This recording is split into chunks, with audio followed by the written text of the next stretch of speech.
Welcome to Aadya TV. నేను మీ journalist Arun. అంటే రాష్ట్రంలో దాదాపుగా కాంగ్రెస్ ప్రభుత్వం 1 ఇయర్ గడుస్తున్నది. అంటే ఈ పాలనలో ఏ విధంగా ఉన్నారు, పబ్లిక్ ఏమనుకుంటారు అని చెప్పేసి ఇప్పుడు మనతో పాటు కార్పొరేటర్ మన్య కవితారెడ్డి మనతో ఉన్నారు. అడిగి తెలుసుకునే ప్రయత్నం చేద్దాం. మేడం నమస్తే. మేడం ఏంది మేడం ఈ 1 ఇయర్ గడిచిపోతుంది కాంగ్రెస్ పార్టీ ఏర్పడి రాష్ట్రంలో పబ్లిక్ అంటే కాంగ్రెస్ పార్టీ ఇచ్చిన 6 గ్యారెంటీలు అమలైనట్లన్నా ఈ రాష్ట్రంలో? 6 గ్యారెంటీలు అయితే అది ఈ విషయం నేనే చెప్పడం కదా, ప్రజలే చెప్తా ఉంటారు. ఏ ఒక్క గ్యారెంటీ కూడా ఆయన మాట మీద నిలబడలేదు. 6 గ్యారెంటీలు ఆశ చూపించేసే ఓట్లు అడిగేసి ఆయన సీఎం పదవిలో కూర్చున్నప్పటికీ కూడా కనీసం ప్రజలకి చేయాలన్న ఆలోచన లేదు.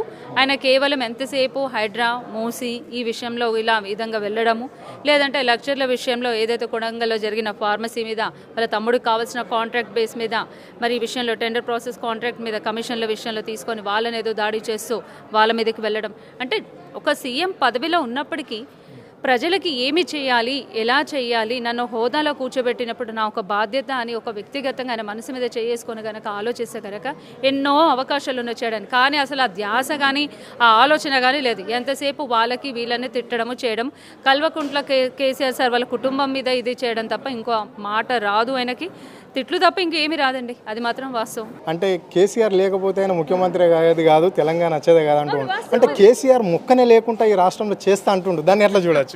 ఇప్పటిదాకా అదే చెప్తా ఉన్నారు. రామన్న గారు కూడా ఒకటే మాట, కేసీఆర్ సార్ మొక్కనే లేకుండా చేస్తానని అంటున్నారు. కేసీఆర్ సార్ ఒక ఊడల మర్రి చెట్టు లాంటి వారు, పాతుకుపోయిన 10 మందికి నీడనిచ్చే వ్యక్తి కేసీఆర్ సార్. అంత ఈజీగా అంత ఆషామాషి కాదు. త్వరలోనే కేసీఆర్ సార్ మరి కొత్త సంవత్సరంలో రాబోతున్నారు. వచ్చాక ఎంతమందికి సమాధానం చెప్తారో. మరి రేవంత్ రెడ్డి గారిని అందరు లిల్లిపుట్ అని పిలుస్తూ ఉన్నారు. అలాంటి లిల్లిపుట్కి మన కేసీఆర్ సార్ ఒక సింహం లాంటి అతను తెరదింపుతాడు, ఖచ్చితంగా తొందరలోనే ఉంది. అయినా రేవంత్ రెడ్డి గారికి కేసీఆర్ సార్ ఎందుకండి, కేటీఆర్ హరీష్ అన్న సరిపోతారులేండి. సో ఇప్పుడు రాష్ట్రంలో చూస్తున్నాం గురుకుల పరిస్థితి. విద్యార్థులు ఇప్పుడే దాదాపుగా ఈ 11 నెలల పాలనలో ఇప్పటికే 40కి పైగా విద్యార్థులు చనిపోయారు. ఈరోజు మల్లగిడ శైలజ గడిగా చనిపోయారు. అంటే ఆమెను చూడడానికి పోయే బీఆర్ఎస్ నేతల్ని కావచ్చు, ప్రజా సంఘాల వాళ్ళని కావచ్చు, అందరినీ ఎందుకు ఈ ప్రభుత్వం అడ్డుపడుతుంది, ఎందుకు అరెస్టులు చేస్తుంది? ఒకటి సింపతి వస్తుందండి. ఫస్ట్ ఆఫ్ ఆల్ ప్రజల్లో ఒకటి గురుకులం స్కూళ్ళు క్రియేట్ చేసింది, గురుకులం స్కూల్ పెట్టించడం ఆలోచన కల్పించింది, తీసుకొచ్చింది కేసీఆర్ సార్ ప్రభుత్వం, బీఆర్ఎస్ పార్టీ. పెట్టించినప్పటికీ అది రన్ చేస్తున్నప్పటికీ కానీ అక్కడ కరెక్ట్గా పిల్లలకి ఏదైతే ఫుడ్ విషయంలో కరెక్ట్గా అందడం లేదు. అందులో మీకు విషయం తెలుసు, హరీష్ రావు అన్న కానీ అలాగే సబితక్క కానీ స్వయంగా వంట చేసే వంట గదుల్లోకి హాస్టల్లోకి వెళ్ళడం చూడడం కూడా జరిగింది. ఒక్కొక్క వంట గదుల్లో ఒక్కొక్క దాంట్లో ఎలుకలు తిరుగుతూ ఉన్నాయి, చూడలేని పరిస్థితి అది. అలాంటి దుస్థితి తెలిసినప్పటికీ కూడా ఇంతవరకు చలనం లేకుండా ప్రభుత్వం ఎందుకు అలా ఉంటుందనేది తెలియదు. ఇప్పటికీ 46-48 మంది స్టూడెంట్స్ ఇప్పటికీ చనిపోయినప్పటికీ, ఈరోజు శైలజ ఇన్సిడెంట్ తెలిసినప్పటికీ కానీ మరి అలాంటి మేము పరామర్శించడానికి వెళ్ళినప్పుడు కూడా తప్పుపడుతున్నాయంటే పబ్లిక్లో మాకు ఎక్కడ ఇదం అయిపోతుందో, ఒక సింపతి వస్తుందో, ఎక్కడ బీఆర్ఎస్ పార్టీకి ఒక ప్లస్ అవుతుందో అనేసి ఈ విషయంలో, అది కూడా ఆ అమ్మాయి గురుకులంలో ఫుడ్ తీసుకొని పాయిజన్ చనిపోయినందుకు దాని పార్టీకి ఎక్కడ నెగిటివ్ అయిపోతుందో అని ఒక భయం, అది కూడా మేము ఎక్కడ అడుగుతాము, ఎక్కడ క్వశ్చన్ చేస్తాము అనేసి పబ్లిక్లో వాళ్ళకి ఎక్కడ నెగిటివ్ అవుతుంది, బీఆర్ఎస్ పార్టీకి పబ్లిక్లో పాజిటివ్ అవుతుంది అనే విషయంలో ఇన్స్ట్రక్షన్స్ ఇచ్చి ఉంటారు మన రేవంత్ రెడ్డి గారు. ఆ విధంగా చేయడం జరుగుతూ ఉంది. న్యాయం ఎప్పుడైనా గెలుస్తుంది, మంచి ఎప్పుడైనా మంచిగా ఉంటుంది, అది మాత్రం నేను ఖచ్చితంగా చెప్తాను. కాకపోతే రేవంత్ రెడ్డి గారికి ఒకటే మాట నేను మీకు కూడా అడుగుతా ఉన్నానండి, మరి కాంగ్రెస్ ప్రభుత్వంలో గురుకులం స్కూల్లో గురించి మీరు చెప్తా ఉన్నారు, మళ్ళీ పిల్లలు చనిపోయిన విషయం అడుగుతా ఉన్నారు. నేను మిమ్మల్ని ఒక మాట అడుగుతున్నాను, విద్యాశాఖ మంత్రి ఎవరండి? సీఎం గారు. సీఎం ఒక ఆయన రాష్ట్రానికి ఒక సీఎం, మంత్రి పదవి ఆయన దగ్గరే పెట్టుకుంటే ఆయన సీఎం అంటారా? విద్యాశాఖ మంత్రి ఎవరు, హోంశాఖ మంత్రి ఎవరండి? ఎక్కడున్నారు వాళ్ళు? ఫస్ట్ వాళ్ళని ఒక పొజిషన్లో ఒక విద్యాశాఖ మంత్రి కానీ ఒక హోంశాఖ మంత్రి కానీ వాళ్ళని ప్రకటించమనండి. ప్రజలందరూ కూడా ఏ బాధలు ఉన్నా, ఏ ఆపద ఉన్నా పోయి వాళ్ళకి చెప్పుకునే వసతులు కల్పించండి. మేమందరం కూడా ఉంటాం. గవర్నమెంట్ అన్నప్పుడు ప్రతి ఒక్కరు హక్కు, అది ప్రతి ఒక్కరు మాకేదన్నా ఉండొచ్చు, మాకేదైనా న్యాయం కావాలనుకుంటాం.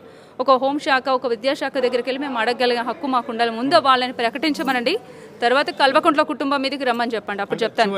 అంటే ఇప్పుడు మీరు అడిగారు, అంటే ఇప్పుడు ఇన్ని శాఖలకు మంత్రులు లేడని, దాదాపుగా 5-6 శాఖల మంత్రులు మొత్తం లేరు. సో అవన్నీ సీఎం దగ్గరనే ఉన్నాయి కదా. ఇప్పుడు ఒక్క నిమిషం మేడం, అంటే ఇప్పుడు సీఎంఏ దీనికి బాధ్యత వహించాలా. విద్యాశాఖ మంత్రి కింద ఇప్పుడు ముఖ్యమంత్రి దగ్గరనే ఉంది. అంటే ఈ అమ్మాయి చనిపోయింది, ఇప్పుడు సీఎంఏనా దీనికి బాధ్యత వహించవలసింది ఎవరా? ఆబ్వియస్లీ సీఎం రేవంత్ రెడ్డి గారే బాధ్యత వహించాలి. ఎందుకంటే ఇప్పుడు ఆయన సీఎం రేవంత్ రెడ్డి గారు ఉన్నప్పటికీ కూడా హోంశాఖ కానీ విద్యాశాఖ కానీ ఆయనది బాధ్యత, ఆయన బాధ్యులు, ఆయన బాధ్యుడు ఉందండి. ఎందుకు లేదు? ఎక్కడ న్యాయం ఉంది? ఎక్కడెక్కడ సెక్షన్స్, ఎక్కడెక్కడ మా బీఆర్ఎస్ పార్టీ వాళ్ళు ఏది మంచి ఏ దానికైనా ఒక విషయంలో మేము స్కీమ్స్ విషయంలో ఏదైనా జరగలేదు, ఈ విషయంలో మరి తులం బంగారం ఇస్తానన్నారు కదండి ఒక మాట.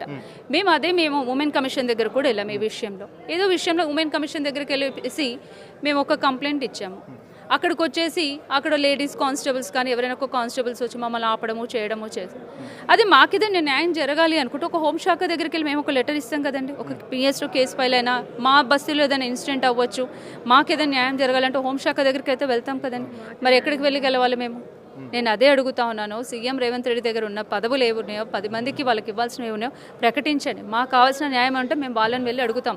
ఆయన అంటే అందుబాటులో ఉండరు. యావత్తు రాష్ట్రం మొత్తం పనికి మళ్ళీ మూసీ దగ్గరికి హైడ్రా మీదకి తిరుగుతూ ఉంటాడు కదా, వాటి మీదకి తప్ప ఇంకా దేని మీదకి తిరగాడు. అయినా నేను ఇంకో క్వశ్చన్ చేస్తూ ఉన్నాను. మరి ఇప్పుడు వరకు పెన్షన్లు అన్నారు, రైతు బంధు అన్నారు, రైతు బీమా అన్నారు, ఫండ్స్ లేవంటున్నారు. మరి 1,50,000 కోట్లు పెట్టి మరి మూసీ రివర్ని ఎట్లా డెవలప్ చేసి దానికి ఫండింగ్ ఎక్కడి నుంచి వచ్చింది? ఆ ఫండింగ్ తీసుకొని 6 గ్యారెంటీల మీదకి ఎందుకు అమలు చేయట్లేదు? నేను అదే క్వశ్చన్ చేస్తూ ఉన్నాను రేవంత్ రెడ్డి గారికి. ప్రజలు ఎంతో ఎదురు చూస్తూ ఉన్నారు.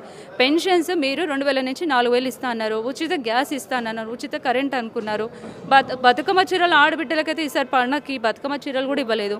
వచ్చే క్రిస్మస్ కూడా ఇస్తారో లేదో అది కూడా గ్యారంటీ లేదు. మరి ఆ బతుకమ్మ చీరలకి ఇస్తాను అన్న మాటకి 500 వేస్తానా? అది లేదు. ఏం చేస్తున్నారండి పబ్లిక్కి?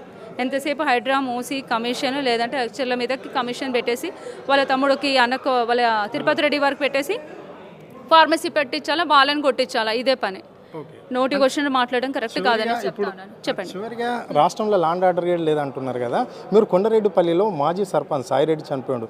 మినిమం ఆయన పోలీస్ స్టేషన్ పోయి అప్లికేషన్ ఇస్తే మినిమం దానికి స్పందించారు అక్కడ అధికారులు కావచ్చు, పోలీస్ డిపార్ట్మెంట్. మీరు ఆ విషయం మీరు చెప్తా ఉన్నారు. నేను కూడా మీకు ఇంకో విషయం చెప్పాలి. మా డివిజన్లో నేను ఒక కేసు ఫైల్ చేయడానికి వెళ్ళాను. అది ఎవరో కాదండి, నేను ఒక పార్టీ విషయంలో ఉండొచ్చు, మా బస్తీ విషయమే ఉండొచ్చు. సీఏ తీసుకున్నారు కానీ కనీసం దాని అక్నాలెడ్జ్మెంట్ కాపీ కూడా ఇవ్వలేదు. ఇంతవరకు దాని మీద యాక్షన్ కూడా తీసుకోలేదు. నేను నా డివిజన్ ఉదాహరణ చెప్తున్నాను. ప్రజాప్రతినిధి అయ్యే గవర్నమెంట్ అదే చెప్తా ఉన్నాను. నేను ప్రజాప్రతినిధి అయ్యి ఉన్నప్పటికీ కూడా నేను సీఏ ఏసీపీ సార్ దగ్గరికి వెళ్ళి నేను ఒక కంప్లైంట్ చేసిస్తే దానికి కూడా యాక్షన్ తీసుకోవడం లేదు అంటున్నాను. అలాంటి గవర్నమెంట్ అంటే ఇంటర్నల్గా ఏముంటుంది రేవంత్ రెడ్డి గారికి? బీఆర్ఎస్ పార్టీకి అయితే మీరు అంత పెద్దగా ఇంపార్టెన్స్ ఇవ్వద్దు, కాంగ్రెస్ మన పార్టీ వాళ్ళకైతే మీరు అంత పెద్ద ఇంపార్టెన్స్, మన వాళ్ళకైతే మీరు ఇంపార్టెంట్ అని వాళ్ళకి ఇన్స్ట్రక్షన్స్ అవి. మేము ఫండింగ్ కోసం వెళ్ళినప్పటికి కూడా మేము ఇది బడ్జెట్ కావాలి, నాకు ఒక హాస్పిటల్ కావాలి, మాకు ఫండింగ్ ఇవ్వండి, మాకు ఇది ఇవ్వండి అంటే ఏ పార్టీ మేడం మీరు అని క్వశ్చన్ చేస్తూ ఉన్నారు. అంటే ఏ పార్టీ అంటే బీఆర్ఎస్. అవునా మేడం? మీరు బట్టి సార్ దగ్గరికి వెళ్ళాలా, మీరు ఉత్తమ్ సార్ దగ్గరికి వెళ్ళాలా, మీరు పొన్నం సార్ దగ్గరికి వెళ్తే మీకు అక్కడి నుంచి మాకు ఫోన్ వస్తే మీకు ఫండ్ రిలీజ్ చేస్తాం. ఇదాండి కాంగ్రెస్ గవర్నమెంట్. చెప్తే బాగోదండి. ఇంకా అధికారులకు చెప్తాం, అధికారులకు ఇన్స్ట్రక్షన్స్ వాళ్ళు పుషప్ చేశారు కాబట్టి అదే చెప్తాను. హైదరాబాద్ కమిషనర్ దగ్గరికి నేను ఒక లెటర్ ఇస్తే మేడం ఫండింగ్ లేదు. ఏ పార్టీ మేడం? అవునా మేడం? వాళ్ళ దగ్గర నుంచి కాల్ చేయండి. ఇది కాంగ్రెస్ ప్రభుత్వం అండి. Right, thank you. ఇది పరిస్థితి. అంటే కాంగ్రెస్ ప్రభుత్వం మాత్రం ఇక్కడ బీఆర్ఎస్ నేతలను మాత్రం హింసించడానికి, అంటే ఏ విషయంలో అయినా సరే అధికారుల దగ్గరకు పోతే మాత్రము మంత్రుల నుంచి మాకు ఆర్డర్స్ పాస్ అయితే మాత్రం మీ బిల్లు పాస్ కాదు అని చెప్పడం అనేది జరుగుతుందని చెప్పేసి మన కవిత గారు చెప్పడం అనేది జరిగింది. అదే పోలీస్ డిపార్ట్మెంటు విషయానికి వస్తే మాత్రం మినిమం అక్కడ అప్లికేషన్ దరఖాస్తు చేసుకున్నట్ల మనకు రిసిప్ట్ కూడా ఇవ్వని పరిస్థితి అయితే ఈ రాష్ట్రంలో కనిపిస్తుంది అనేది చెప్పడం అనేది జరిగింది. కెమెరా పర్సన్ ప్రవీణ్తో అరుణ్, ఆద్య టీవీ, హైదరాబాద్.